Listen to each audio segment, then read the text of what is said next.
Chicos, hoy vamos a hacer un slime rápido y súper divertido con los productos que más nos gustan. ¡Vamos!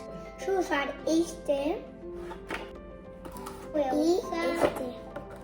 y yo voy a usar esta caja verde que el color me queda. A ver, un color azul. Bueno, arrancamos.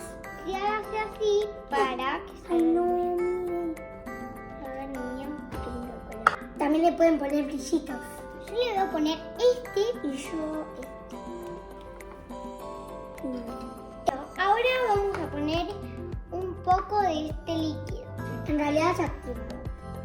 Le vamos a poner 2 gotitas más. Mira acá, me está quedando muy fino. Miren. ¿Ves qué fácil es hacer slime? Y súper divertido. Espero que lo hagan. Nos vemos.